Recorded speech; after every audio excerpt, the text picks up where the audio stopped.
Bismillahirrahmanirrahim. Wassalatu wassalamu ala Rasulillah. La haula wala quwwata illa billah. Allahumma shalli wa sallim ala sayyidina Muhammadin wa ala ali sayyidina Muhammad.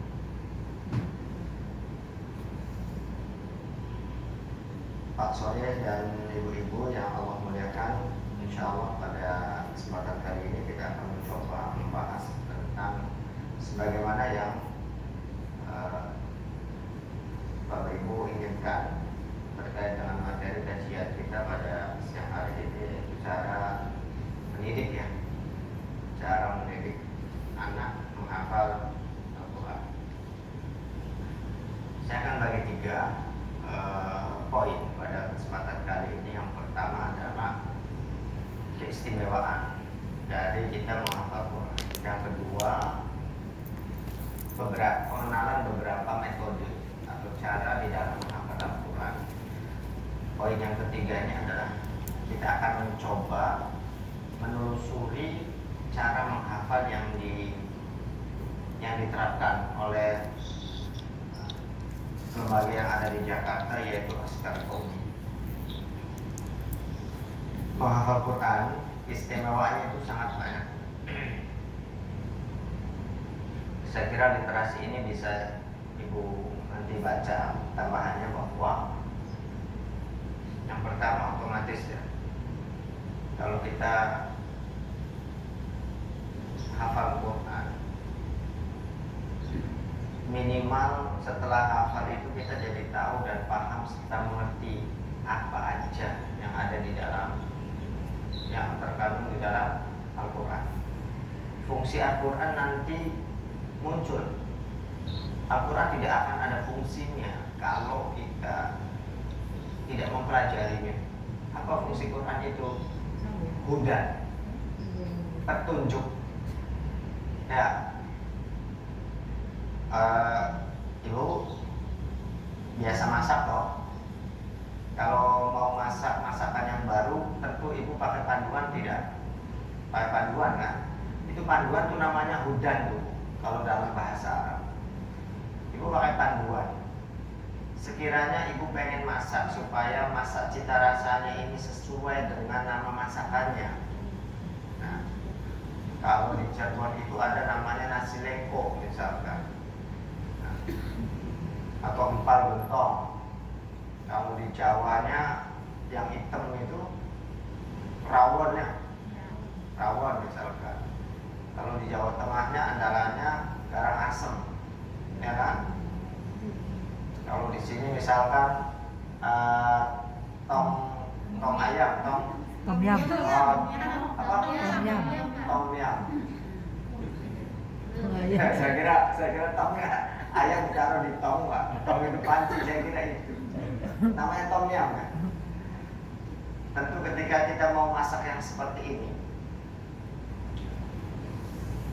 di pertama kali pakai panduan, pakai resep. Kira-kira kalau Ibu membaca resep ini, berapa persen berhasilnya Ibu untuk memasak seperti nama masakan itu? Bisa jadi 100%. Ya kan? Kenapa? Karena kita pakai panduan tadi. Tapi ini ada Ibu mau masak tom yum nih, khas Thailand. Nah, khas Thailand, menu tom yum, apa namanya itu, daftar bahan-bahannya, tapi Ibu tutup, tidak pakai atau tidak baca, lalu Ibu karang sendiri. Jadi tomnya enak nggak? Nggak karuan. Begitu juga Al-Quran. Al-Quran itu menu hidup, cara hidup, aturan hidup, petunjuk hidup, ya, SOP-nya hidup. Ketika kita pengen hidup supaya kehidupan kita lebih baik, tidak sekarangnya sendiri, maka harus pakai panduan kok, agar harapan Allah dan keinginan kita ini selaras dalam hidup ini. Apa keserasiannya? Selamat di dunia, selamat juga di akhirat. Maka harus baca Al-Quran, harus tahu Al-Quran. Nah sekarang kalau misalkan Al-Qurannya kita tutup, kira-kira bisa nggak? Gitu ya. Maka fungsi daripada Al-Quran ini akan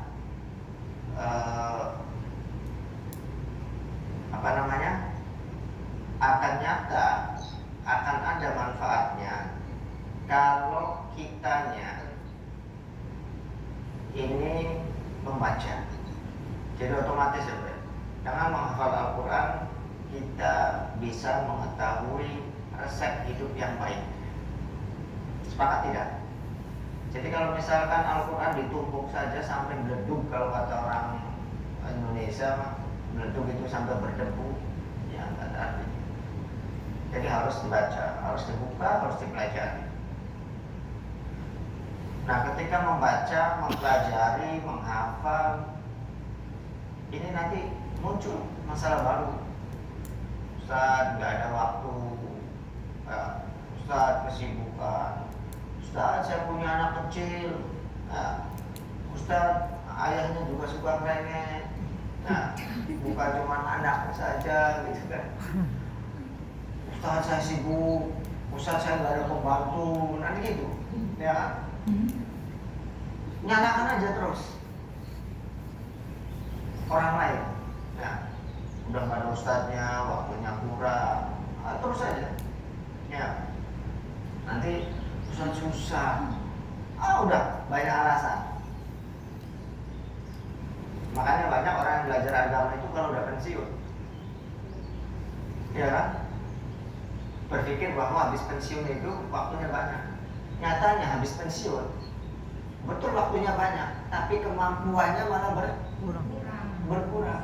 Pendengaran berkurang, mata berkurang, boyok cepet kencok, kaki nggak bisa diajak jalan jauh. Kalau kita untuk urusan dunia saja serius, kenapa kita urusan akhirat tidak serius? Betul nggak? Padahal dunia mau kita tinggalkan kan? Oke, itu yang pertama. Jadi fungsi daripada Al-Quran itu akan kita dapatkan kalau kita baca, kalau kita pelajari, kalau kita hafalkan. Fungsi sebagai hujah. Yang kedua, Al-Quran ini akan menolong kita.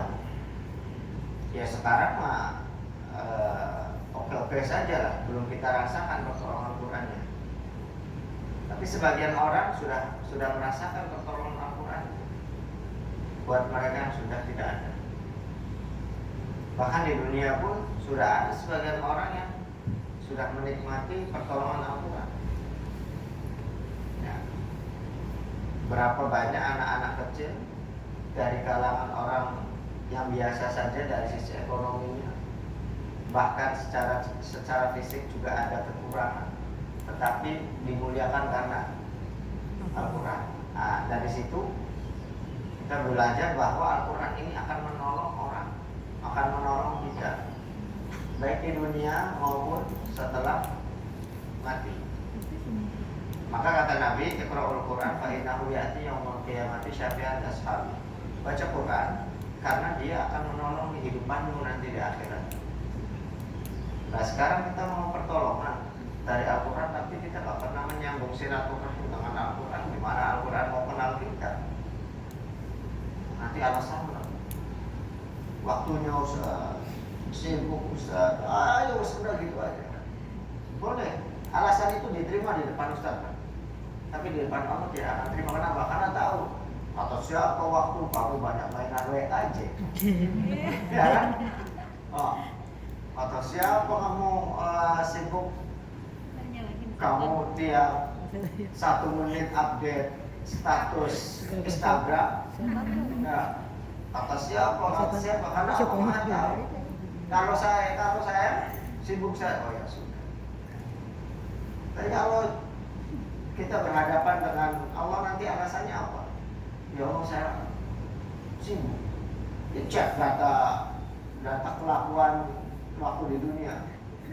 Nah, bangun tidur langsung pegang HP. Ya kan?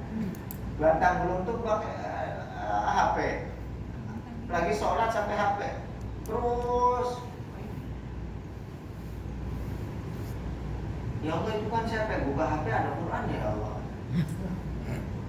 Pas dicek jam berapa? Jam 6.00 saya baca Quran. Di sini kamu baru upload status. Nah, tahuan bohongnya. Nah, kan dalam surat Yasin itu kan ketika mulut dikunci, anggota badan yang akan berbicara. HP kita menjadi saksi yang akan berbicara tentang kelakuan kita.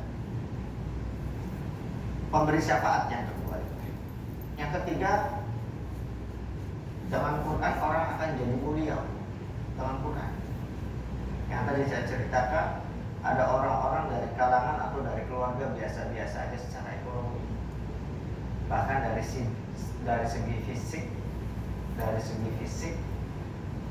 mungkin menurut kita tidak normal, tetapi ketika dia hafal Quran, bisa baca Quran, oleh Allah diangkat dengan Quran tersebut.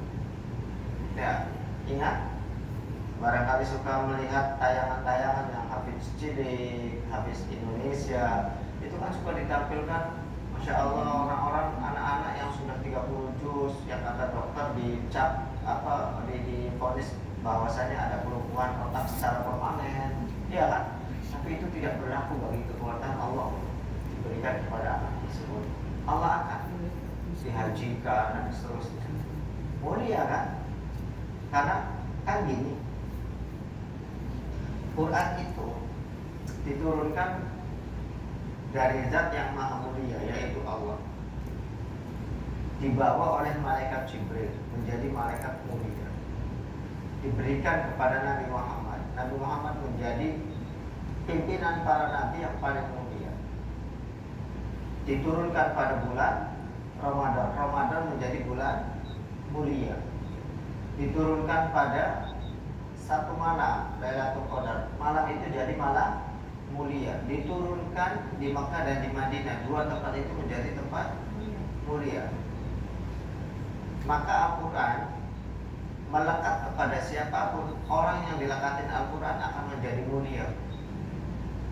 Ya, akan menjadi mulia.